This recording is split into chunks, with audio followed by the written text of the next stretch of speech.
Salam kenal, saya dengan Dr. Michael Hartanto Angriawan, spesialis kulit dan kelamin. Kita jumpa di Dr. Family. Nah, pada kesempatan kali ini saya akan membahas tentang apa itu jerawat secara tuntas, oke?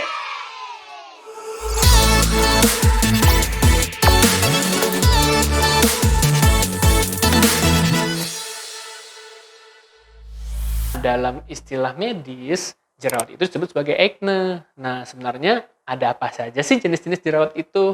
Jadi, jerawat itu ada yang meradang, ada yang tidak meradang. Yang meradang biasanya berbentuk seperti bintil kemerahan, seperti bisul, dan bahkan seperti benjolan kemerahan. Nah, untuk yang tidak meradang, itu kita sebut dengan istilah komedo. Untuk komedo itu ada dua jenis, komedo terbuka dan komedo tertutup. Nah, biasanya kita kenal tuh kalau komedo tertutup sebagai whiteheads, kalau untuk komedo terbuka sebagai blackheads. Berdasarkan derajat keparahannya, acne itu terbagi menjadi tiga. Yang pertama itu yang ringan, yang kedua sedang, yang ketiga berat. Nah, untuk jerawat yang ringan, biasanya komedo itu tidak lebih dari 20 buah. Nah, sedangkan untuk yang meradang tidak lebih dari 15 buah, atau total keseluruhan jerawat kalian itu tidak lebih dari 30 buah. Nah, untuk jerawat yang sedang dan berat, biasanya jumlah jerawat yang meradang itu lebih dari 15 buah. Nah, untuk yang sedang dan berat, biasanya itu ada yang berbentuk seperti benjolan, ada yang seperti ada nanahnya. Nah, itu udah termasuk derajat yang sedang dan berat. Nah, untuk yang berat, biasanya ada kista seperti ini nih. Nah, penasaran nggak sih penyebab jerawat ini apa? Nah, sejauh ini, penyebab jerawat itu kemungkinan besar ada 4 faktor. Yang pertama, yang kedua, yang ketiga, yang keempat. Nah, kita masuk yang pertama ya. Yang pertama itu adalah produksi sebum yang meningkat. Nah, sebenarnya pada anak-anak, kelenjar sebum ini belum aktif. Nah, kapan sih aktifnya? Saat sekitar usia 8 tahun ke atas. Nah, jadi udah tahu ya kenapa pada remaja itu rentan muncul jerawat. Nah, yuk kita bahas apa saja sih faktor yang bisa meningkatkan kelenjar sebum ini atau kelenjar minyak. Faktor yang bisa meningkatkan minyak ini apa aja sih? Nah, biasanya yang paling sering itu stres. Yang kedua, hormon. Yang ketiga, makanan. Untuk stres sendiri, biasanya dalam keadaan yang terlalu sedih. Nah, itu hati-hati ya. Nah, kalau untuk hormon yang paling berperan dalam munculnya jerawat atau meningkatkan produksi kelenjar minyak adalah hormon androgen. Nah, kalau untuk makanan, hati-hati. Ini banyak sekali ya yang suka gorengan. Nah, ini biasanya sangat cepat meningkatkan minyak. Nah, untuk yang kedua, penyebab jerawat ini karena terjadi abnormalitas terhadap pembelahan sel di permukaan kulit. Yang ketiga, terjadi pertambahan jumlah dari flora normal di kulit. Nah, flora normalnya apa sih? Flora normalnya adalah P. acnes. Ini kenapa sih bisa bertambah banyak? Karena jumlah sebum yang meningkat. Untuk yang keempat, yaitu proses peradangan. Hal ini bisa disebabkan oleh pertumbuhan kuman P. acnes itu sendiri ya guys. Nah, selain itu ada faktor lain yang bisa meningkatkan peradangan. Salah satunya makanan-makanan yang bisa menimbulkan proses peradangan itu sendiri. Apa saja sih? Ada dairy product ya, susu, keju, coklat, yogurt, dan adanya makanan dengan indeks glikemik yang tinggi. Oke?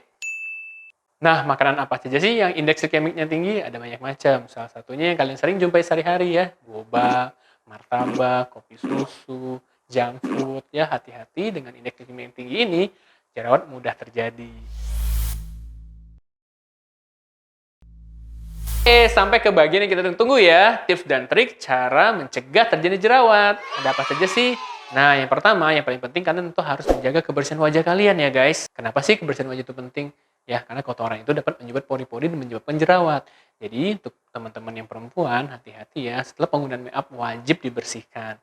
Nah, bagaimana sih cara membersihkannya? Banyak cara ya, bisa menggunakan make up remover atau menggunakan micellar water ya. Jangan lupa gunakan teknik double cleansing.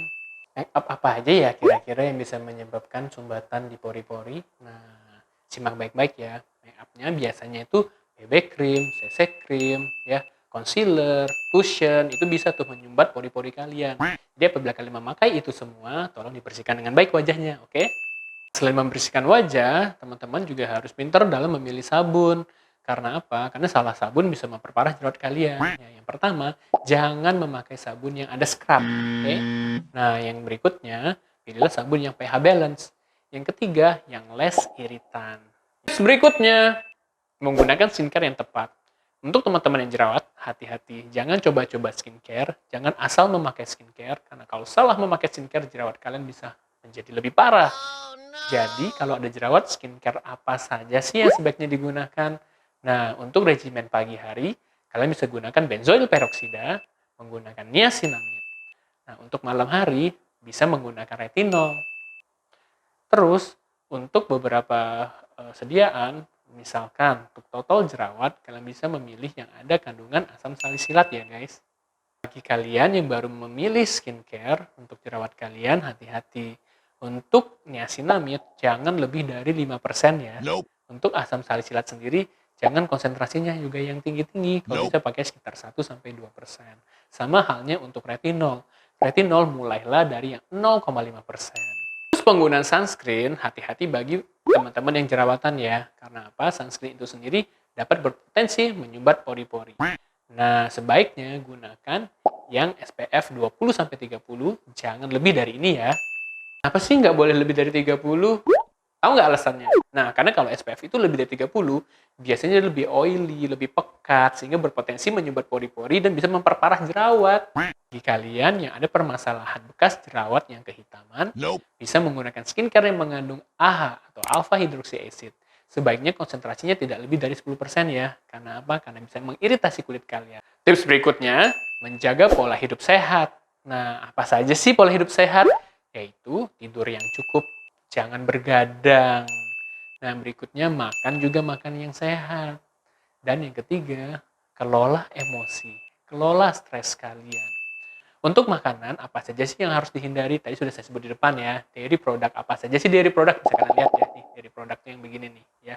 Susu, keju, coklat, yogurt, kopi susu, seluruh produk yang mengandung turunan susu harus kalian hindarin.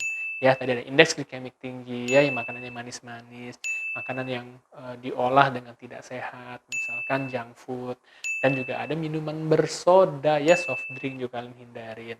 Nah, hati-hati untuk kalian yang aktivitasnya tinggi, kerjanya penuh tekanan, untuk teman-teman yang sedang menghadapi ujian, yang gampang terjadi stres, harus mengelola dengan baik. Jangan sampai stresnya berkepanjangan. Oke? Kapan sih kalian dapat melihat hasil yang baik setelah kalian mengikuti tips-tips ini? Nah, biasanya jerawat itu akan membaik sekitar 2-3 bulan, guys.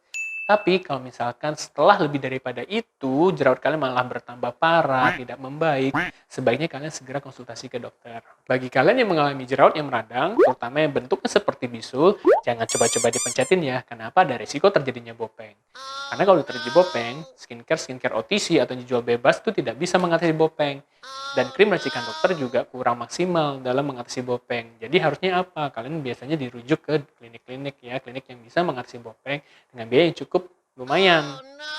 Baiklah, jadi kalian sudah mengerti ya apa itu jerawat, penyebabnya, dan bahkan saya sudah memberikan tips dan trik bagaimana mengatasi jerawat tersebut.